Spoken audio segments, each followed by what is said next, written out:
Football des nations, football des nations, football des nations. Ça faisait longtemps que j'avais pas fait des trucs sur les footballs des nations. Et c'est assez particulier, bon, parce que bon, le football m'intéresse plus trop ces temps-ci. Mais là, j'ai décidé un peu de faire un truc sur le football des nations aujourd'hui, parce que on a presque tous les qualifiés maintenant, sauf peut-être dans la zone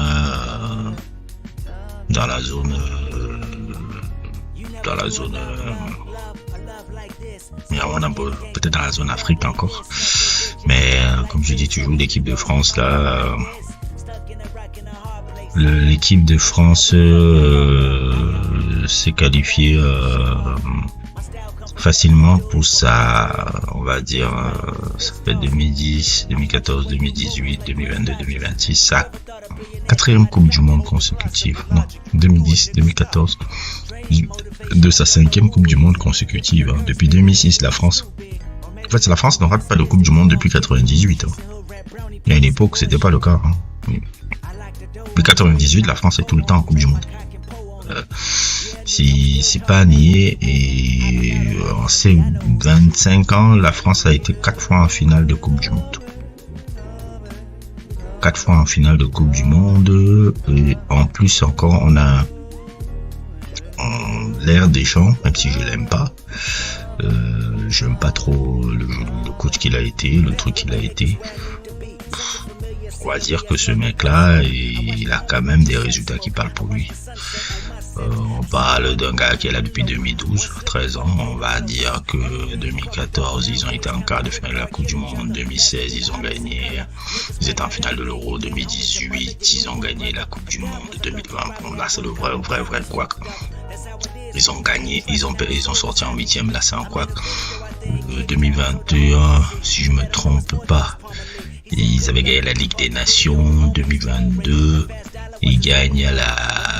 ils finissent en finale de la Coupe du Monde. 2024, ils sont en demi-finale de l'Euro. 2025 et tout, plus ou moins, ils finissent en demi-finale de la Ligue des Nations et 3e. Et 2026, ils se qualifient encore à la Coupe du Monde. Cette équipe de France là, l'ère Deschamps a été une ère très positif un peu pour le football français en termes de résultats. On peut pas lui enlever ça. Il a réussi quand même à toujours amener cette équipe-là à avoir des résultats sur le plan international. La France fait partie des grosses nations du football. J'ai même envie de dire, techniquement, la France fait partie des grandes équipes de football maintenant. Mais le problème, comme je l'ai toujours dit, comme je l'ai dit dans les sujets qui apparaissent ici, dans la plupart des sujets que j'ai dit, généralement, le problème de la France, c'est du football français. Et le sport en France, c'est jamais le fait qu'il n'y a pas de sportifs performants. Le problème, c'est la culture. La culture sport est ridicule et la culture foot est ridicule. Je ne suis pas le seul à le dire, tout le monde le dit, les coachs, les joueurs, les sportifs, les trucs, les observateurs, de Mohamed Bouafsi à Manoudou, à plein d'acteurs du sport français. Titi Rina, je suis inventé, sinon je vais me répéter. Ça fait des années que vous m'entendez parler de ça. C'est juste un fait. C'est juste ça qui fait que la France n'est pas regardée à sa juste valeur, parce que culturellement, le peuple s'en fout. Généralement, le peuple s'en fout, ils attendent les Coupes du Monde et les victoires pour commencer à vibrer sur la compétition. Ils ne le regardent pas au quotidien. C'est ça, alors que c'est dommage. Ce pays a sportivement apporté des choses intéressantes, et surtout l'équipe de France maintenant est parmi l'une des grandes nations du football mondial depuis minimum 15 ans. Depuis 15 ans, depuis 2013-2014, elle est là, elle compte. Elle compte, et ça doit être renouvelé. Mais le problème aussi, Deschamps, son style de jeu, son truc, même s'il essaye plus ou moins un peu de réévaluer, c'est ça qui dérange tout. Dans ce match qui était bon, c'était emballé pesant, c'était une confrontation un peu attaque-défense, même si, comme d'habitude, un peu des équipes françaises, surtout la première mi-temps, elle était un peu poussive. On essayait de voir un peu la nouvelle coqueluche du football français en ce moment, c'est Cherki, qui a été plus ou moins timide un peu dans ses actions, plus ou moins essayé de faire des trucs, mais bon, il y a un écart entre jouer pour Guardiola et jouer pour notre Coco Deschamps là, c'est le jour et la nuit.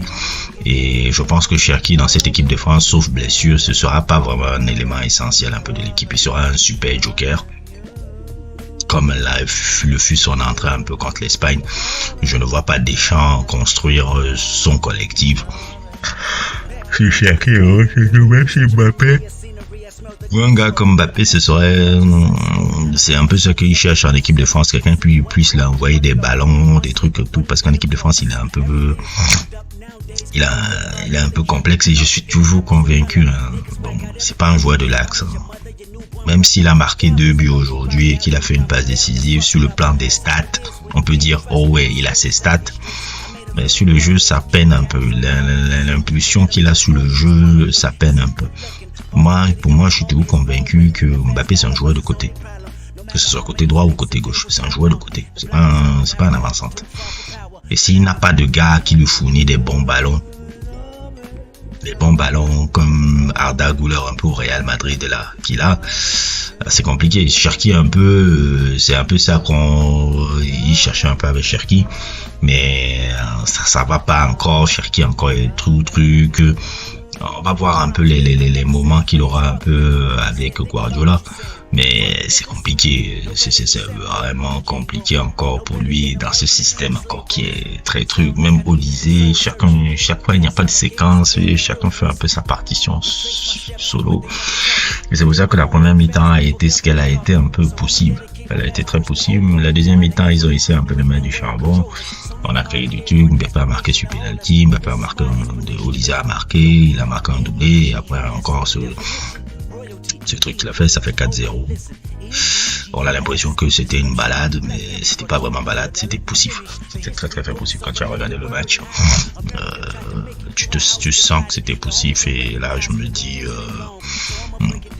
il y avait les équipes la grande favorite un peu de la prochaine Coupe du Monde qui est l'Espagne et tout, il y aura beaucoup de choses à faire. En tout cas, il y a beaucoup, malgré ces qualifications, il y a encore il y a beaucoup de choses qui peuvent arriver en 6 mois, 7 mois.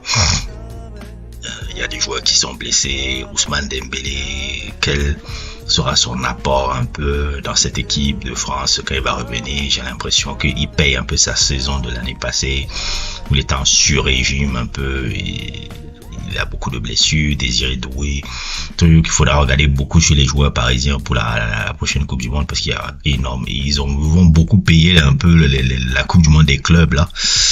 Donc on attend un peu le truc. En tout cas, félicitations à Deschamps. Tu as encore amené les gars en bon port et tu vas finir ta carrière en équipe de France en Coupe du Monde. Je pense que c'est une belle chose et tout. La France, est-ce qu'elle peut la gagner? Oui et non. Elle a quand même un grand vivier. Le vivier français est là. Est-ce qu'elle peut la gagner? Entre parenthèses, l'Espagne là, c'est un mastodonte, hein. C'est eux qui ont le truc. En tout cas, c'est ouvert un peu qu'elle parte loin. Le style n'est pas là, mais bon, avec Deschamps on connaît. C'est pas la poésie et tout. Même s'il tente à faire des choses positives, même s'il tente un peu l'offensif, c'est pas son point fort. On verra ce que la compétition donnera, parce que bon, là, comme avec Deschamps là, c'est pas 6 mois, 7 mois qu'on peut avoir des trucs. C'est le jour de la compétition que ça se passera, et même pas, je dis vraiment le jour de la compétition, parce que tout peut changer le jour de la compétition. Il y a un gars qui se révèle, il commence à faire un 4-5-1 défensif qui lui plaît, où il a le milieu de terrain qui bouge, il porte en contre-attaque et il gagne comme ça. Bon, voilà, les gens là n'est pas là dans la poésie. Et voilà ce qui peut se passer. Donc, il y a encore beaucoup de choses. En tout cas, c'est une année charnière aussi pour la carrière de Mbappé, parce que il a une très grande forme quand même. Même si le match d'aujourd'hui n'était pas truc, mais il arrive à truc. il va récupérer bientôt le trône qui lui revient de droit, c'est-à-dire le meilleur buteur de la sélection française. C'est bientôt là. Il ne reste que quelques buts là. Je crois que là 2-3 buts derrière Giroud. Qui fait une très très belle saison individuelle. Il fait une très très belle saison individuelle, que ce soit avec le Real Madrid, que ce soit aussi en équipe nationale. Donc bientôt on verra là où il arrivera en équipe de cette saison. Ça peut être une saison de Ballon d'Or. Ça c'est très très très, si la France va loin en Coupe du Monde, gagne la Coupe du Monde, il y a beaucoup de choses avec le Real Madrid, de Mbappé, un Ballon d'Or cette année. Tout fait une immense saison cette année. En tout cas, c'est bien parti. Mais bon, la vérité de novembre n'est pas la vérité de mars, avril, mai, juin. C'est souvent ça. Il faut attendre encore et regarder. Autre volet, le volet où je ne vais même plus m'énerver, le volet de l'équipe du Cameroun dont je ne regardais même plus les matchs depuis plus d'1 an. Parce que pour moi, voilà, je vous ai fait énormément de sujets un peu sur ce qui se passe, un peu sur les fédérations et tout. Comme je voyais les gars de Parole Véritable, j'étais en train de rire avec eux. Hein. Et oui, même les Congolais se moquent de nous et c'est à raison. Le Cameroun est devenu la risée de l'Afrique. Et c'est pas plus mal. C'est totalement mérité. C'est totalement justifié. Et c'est une très belle chose que le Cameroun ne soit pas parti en Coupe du Monde. J'espère qu'on sera aussi éliminé au premier tour de la CAN. Voilà, je suis totalement content de ce qui nous arrive là. Le pays va mal sur tout le plan politique. On va faire comme si on va pas parler de politique là. Le pays va très très mal encore sur le plan footballistique. On connaît les causes. Fédération contre ministère. Formation complètement inexistante. Aucun travail sur le fond de la formation, aucun travail sur la DTN, des joueurs complètement pas concernés. Un coco, comme je sais pas si c'est un gars maleux, je sais pas, le gars qui joue en Russie là, qu'on a chopé, que sa copine l'a chopé, trompé avec un gars, après l'a amené la police. Ça a fait le buzz un peu sur le net. Le gars, au lieu d'être en équipe nationale, il n'était même pas là. Il va faire les trucs et après, quand il vient en équipe au stage, il commence à rigoler, à faire les snaps, les Insta, vidéos, snap ou les stories, là où il commence à rigoler sur la situation qu'il a eu alors qu'ils vont jouer un match important. Il va se qualifier à la Coupe du Monde. Mais qu'est-ce que vous voulez que je dise? On a les joueurs qu'on mérite, on a l'équipe qu'on mérite. Le président de la fédération passe le temps aussi à faire le tintamarre, monter, descendre, je suis et tout. Regardez-moi, oui, je suis président de la fédération, je suis membre organisatif de la CAF, c'est le cinéma, fait ces guerres intestinales qui ne servent à rien là. Comment vous voulez que le football avance? Et oui, moi je le disais déjà à la CAN passée, le MLE ne passera plus. Les équipes bossent. Les Congolais ont bossé.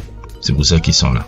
Même s'ils ont eu le quoi contre le Sénégal, les Congolais sont bossés. Le Sénégal est parmi les équipes les plus dangereuses d'Afrique maintenant. Quand tu regardes ce qui se passe à la formation ici, quand tu vois comment on forme les jeunes ici. Je vous dis, vous venez ici au Sénégal, tu vois pas dans un quartier de Dakar, il y a des stades goudronnés partout ici. Des stades gazonnés partout ici. Partout dans chaque quartier où tu vois les jeunes jouer. Chez nous, on a combien de stades gazonnés? Même dans les trucs des championnats interquartiers, est-ce qu'on a des stades gazonnés?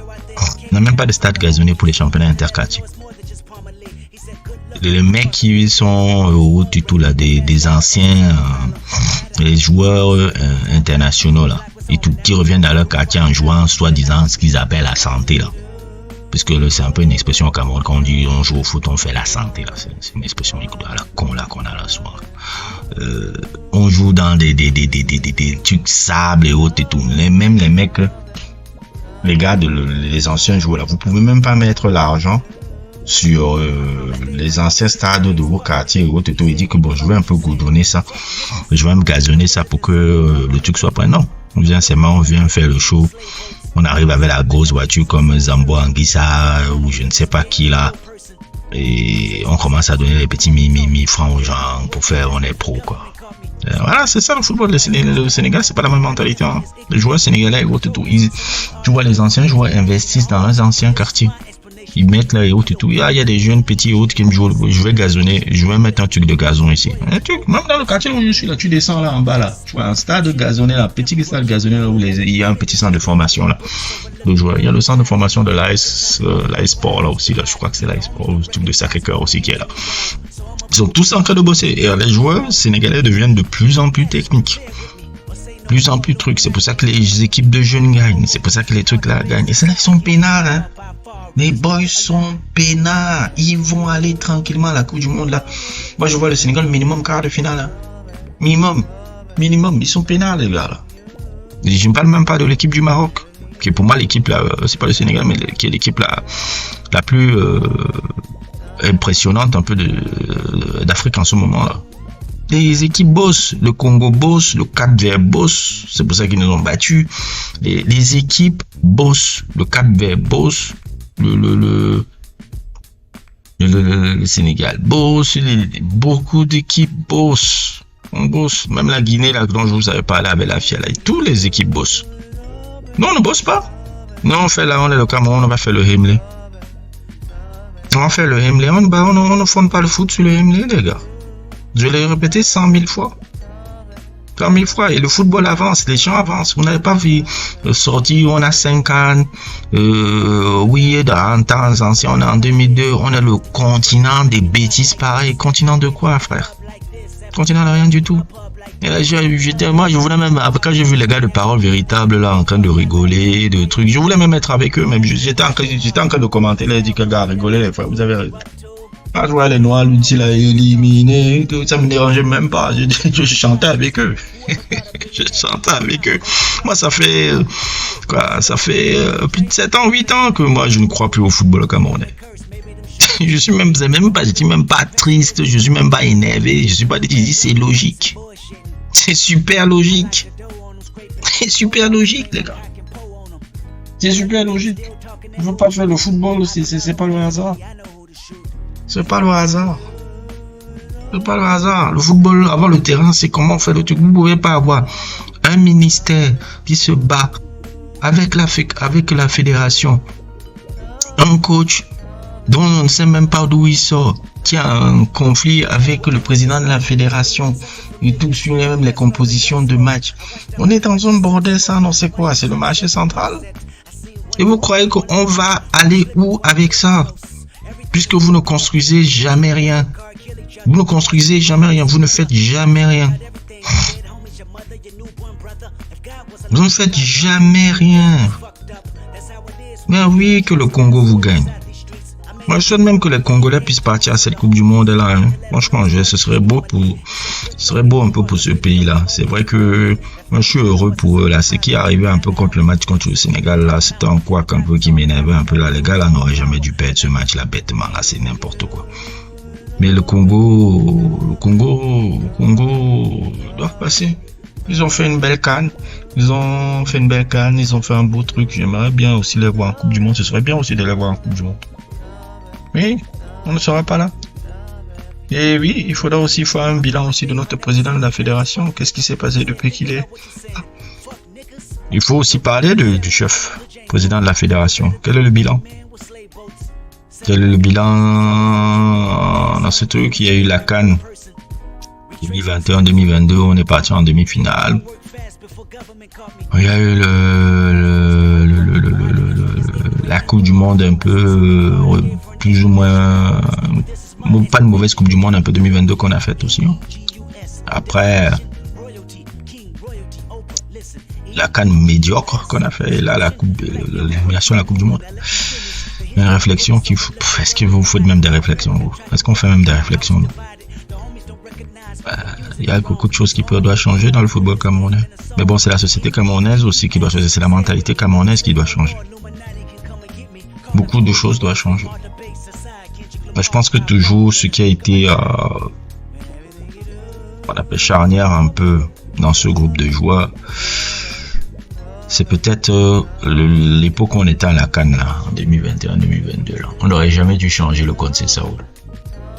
Il aurait dû partir avec le groupe qu'il a amené à la CAN et tout et à la Coupe du Monde. Je pense que s'il était toujours le coach et qu'il avait géré son groupe qu'il était en train de créer, pas fort. Au moins ce groupe-là ramènerait des résultats pas assez mauvais. Parce que Conceição a construit un groupe à la CAN 2022 et si il était parti à la Coupe du Monde, on le laissait. Après, Eto'o voulait une image un peu en mettant Rigobert Song par rapport à ce que ça représentait un peu pour l'image camerounaise. Je comprends aussi ce qu'il voulait faire derrière, comme pour éviter un peu ce qu'il voyait avec le Sénégal, etc., pour avoir un sélectionneur camerounais. Je vois un peu le délire et tout. Mais bon, ça n'a pas marché. Ça n'a pas marché. Et là, il faudrait aussi que les présidents de la fédération aussi se posent les bonnes questions. Par qui tu es entouré? Que tu t'entoures de bonnes personnes. Parce que pour diriger aussi une fédération, c'est pas toi seul qui donne les décisions, c'est t'entourer des gens beaucoup plus compétents que toi. C'est ça, hein? Quand tu diriges un truc, c'est pas être toi, tu es l'omnipotent et tu donnes toutes les décisions ou quelque chose comme ça, hein. C'est que tu mets des gens qui sont largement plus doués que toi à faire les choses. Un dirigeant, c'est quelqu'un qui met des gens beaucoup plus talentueux et compétents que lui et qui font le job à sa place. C'est pour ça que je dis toujours, c'est pas président de la fédération qui est important, c'est DTN. C'est le directeur technique national. Tu as un directeur technique national qui te donne la vision de comment on doit former nos joueurs, comment on doit jouer, quel type de joueurs doit venir dans nos sélections et comment on doit faire le travail de recrutement des joueurs un peu sur nos sélections. De quel profil, quel style, comment. C'est une réflexion. Et c'est une réflexion qui va même aussi pousser même dans les centres de formation même des clubs. Est-ce que des clubs ont des centres de formation? Combien de clubs ont des centres de formation au pays? C'est tout ça qu'il faut penser. Si vous voulez évoluer dans le foot, parce que si vous croyez que le Cameroun va entrer dans une ère horrible, hein, footballistiquement. Si vous ne vous posez pas ces questions-là, vous attendez seulement de regarder et autres et tout et de battre les gens et d'entendre le Emily là et autres et tout là. Vous posez pas ces questions-là. On est bien parti pour vivre une ère noire dans l'histoire du football camerounais. Ce n'est que le début, hein. Et il faut se poser les vraies questions. Vous ne voulez pas voir ce que le Sénégal fait. Vous ne voulez pas voir ce que les Guinéens font. Vous ne voulez pas voir ce que l'Afrique du Sud fait. Vous ne voulez pas voir ce que les Cap-Verdiens font pour bosser. Même le Congo, là, vous ne voyez pas ce qu'ils essayent de faire même pour bosser. Non, on est le Cameroun, on ne peut apprendre des personnes. Bien sûr. Ouais, vous finissez comme un personnage débile de manga comme Vegeta, là. Il se comprend pas pourquoi Goku le surclasse, nanani, nanana. Oui, parce que tu travailles mal. Un Vegeta, ça travaille mal. On grandit ça sur le non, il travaille mal, il travaille seul dans son coin. Il ne sait pas d'apprendre des autres, il n'a pas de mentor, il ne sait pas d'apprendre des autres. Goku travaille mieux que lui. C'est pour ça qu'il est vrai. Voilà. On est dans la merde. Donc ne vous surprenez pas d'être dans toutes ces situations. Ne vous surprenez pas. Il y a un travail à faire. Aussi. C'est le même travail aussi que pour revenir aussi un peu un truc un peu pour sortir un peu des trucs camerounais qu'il y a en Italie qui doit faire. L'Italie aussi n'est pas dans une position facile dans l'histoire de son foot aussi. Pas facile aussi, c'est très poussif le football italien en ce moment. Le truc avec Gattuso, c'est très possible. Les joueurs italiens l'Italie est très faible. C'est parce qu'il doit avoir un travail aussi de fond qui doit se faire là-bas. Comment on forme les joueurs, quel type de joueurs on doit former. Le joueur italien est devenu banal. Ça, c'est grave, ça. C'est grave que je regarde une équipe d'Italie, je dis, mais c'est quoi ça? L'Italie, tu dois avoir les yeux qui brillent quand tu regardes une équipe d'Italie. Maintenant, je regarde l'équipe d'Italie, je regarde le match contre la Norvège, je dis, mais qu'est-ce que je vois là? C'est grave parce que les autres équipes bossent. La France bosse mieux que l'Italie, hein. La France bosse mieux que l'Italie, hein. C'est triste à dire, mais c'est vrai. Oui, la France bosse mieux que l'Italie. Il y a beaucoup de problèmes dans le football français, notamment même un peu en ce moment dans le championnat par rapport un peu aux problèmes des droits télé et que des caisses sont vides un peu dans le club. Oui, c'est vrai. Mais on peut dire quand même que la formation française apporte beaucoup de choses. Regardez juste l'équipe nationale de France là. Regardez l'équipe nationale de France. Oui, j'aime pas ce qui se passe souvent dans la DTN française, dans le style, dans le truc. Ouais.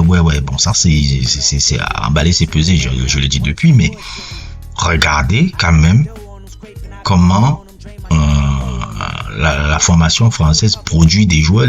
La région de l'Île-de-France produit des joueurs. Et regardez l'équipe de France. Elle a 3 équipes littéralement, cette équipe de France là. Elle a littéralement 3 équipes. 3 équipes différentes. Ousmane Dembélé est blessé, il y a Olysée. Désiré Doué est blessé, il y a Cherki. Du coup là, après il y a les petits Alios là, tout on met un peu au carreau et il y a le vivier là. Mais on se casse même pas là, quand Mambinga il joue pas trop, on va mettre Koné, Tolisso même quand on est en train de faire un truc. Si on veut le mettre, si on le veut, on le met pas. Je sais pas si vous voyez un peu. La France a un vivier et ils travaillent bien sur leur vivier là maintenant. Et ça se voit. Les mecs qui se qualifient, en pantoufle dans la Coupe du Monde. Regardez comment l'Italie c'est poussif. C'est qu'il faut retravailler. Il faut retravailler le système des joueurs conformes à l'Italie. Il faut peut-être revenir à la base de ce que l'Italie était. Parce qu'à un moment donné, les Italiens ont voulu trop imiter les Espagnols. Ça, c'était trop l'impulsion, je dois l'avouer, de Prandelli. Et à l'époque où Baggio était aussi, je crois que Baggio était président de la fédération ou DTN ou dans le truc, un peu l'organigramme, un peu du coup. Ils avaient une vision un peu d'imiter ce que l'Espagne faisait dans les années 2010 là. Et je pense un peu ça a cassé un peu l'identité du football italien en fait. Parce que l'identité du football national, c'est d'abord la tactique. Del Piero même en parlait dans l'émission de Thierry Henry et Mika Richard là, une fois là. And this is one of the issues that we are facing now because you can't play that defense now, the modern era. You have a yellow card after 5 minutes. You think about it, you know. We have different problems in Italy, but one of that is because we lost our identity to know how to defend. Is that as a country or is that just as different clubs? No, as a country. Yeah. Why would that go missing? Why would you lose that? If that's always Because been your you can't identity. play like this. It's I see what you're saying. Okay. I mean, we're talking about Chiellini, It's taken away we're from talking you. about Modern Bonucci, game. Right. you know, Cannavaro, Nesta. Get punished. There's a lot of dirty work behind what you see when the ball arrives. There's a lot.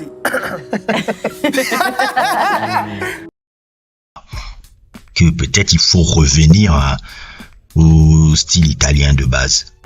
Parce que l'Italie, c'est avant tout la tactique, la défense et autres, tout, même s'ils peuvent avoir des joueurs exceptionnels et tout. Mais l'Italie, ça me fait peine de voir l'Italie comme ça. Moi, un jour, je vous regarde l'équipe de France et je regarde l'Italie et je me dis, putain, la France est plus grande que l'Italie. Ça c'est absurde dans ma tête. Mais je suis désolé, quand je regarde la France et je regarde l'Italie, je dis, mais attends, qu'est-ce qui s'est passé depuis? Et c'est ça, c'est la même chose que nous, on vit aussi au Cameroun. Les équipes bossent, les équipes trucs et autres, toutes les choses ne restent pas là et on va pas rester sur le passé. Il faut bosser. Il faut travailler sur le football camerounais. Je pense que le football camerounais, il faut se poser sur les questions de 25 ans, 30 ans, de même type de football, de même type de joueurs conformes. Des 6, des grands costauds, des trucs et tout. Je pense qu'il faut changer complètement ça. Ce type de truc là, il faut changer dans la DTN, dans le truc et tout. Et même si on peut prendre 5 ans, sous 5 ans ou 10 ans et qu'on rate les cannes et autres et tout, et qu'on bosse en profondeur sur ça, tout. On peut rater des cannes, on peut rater des coupes du monde et autres et tout, mais qu'on commence à repartir sur des fondations saines. Petite interlude un peu, parce que c'est après le montage que j'ai vu ça, je voulais ajouter un peu ce truc là. Par exemple, un truc qui montre bien ce que dit là, c'est le fait que nos équipes de jeunes ne soient pas performantes dans les compétitions internationales. Que ça soit en U20, que ça soit en U17, U18, nos équipes de jeunes ne performent pas. Nous voyons le Maroc là qui vient de gagner la Coupe du Monde des moins de 20 ans. Nous voyons le Sénégal performer dans les équipes de jeunes. Beaucoup d'équipes africaines performent dans les équipes de jeunes, mais nous on ne performe pas dans les équipes de jeunes. Donc c'est ça qui montre comment on est très en retard sur la formation, sur la manière dont on forme nos jeunes, et c'est ça qu'on a besoin de travailler beaucoup plus que l'équipe nationale, beaucoup plus que le truc, et ça c'est un travail en profondeur qui doit être fait avec la DTN. Mais si on est là, on tourne en rond, on tuque dans des débats stériles un peu sur l'équipe nationale, on est dans la situation, on reste toujours dans la situation qu'on est là. On reprend la vidéo. Dans notre formation Cameroun, je pense qu'on pourra avoir des résultats un peu très intéressants dans un avenir très lointain. Parce que rechercher seulement le résultat pour le résultat proche là et haut du tout, ça masque le fait qu'on ne bosse pas. Mais bon, je ne fais que me répéter, c'est ça que je dis. En tout cas, le Cameroun n'est pas qualifié, bien fait. C'est bien fait pour nous. Vive le Congo, vous pouvez chanter haute et tout. J'espère que je serai derrière vous contre le Nigeria parce que j'aimerais voir quand même le Congo se qualifier à la Coupe du Monde.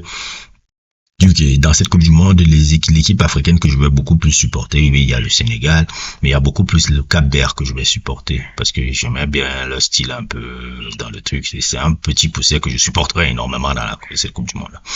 Bref, n'hésitez pas à liker, n'hésitez pas à vous abonner et à plus pour d'autres aventures.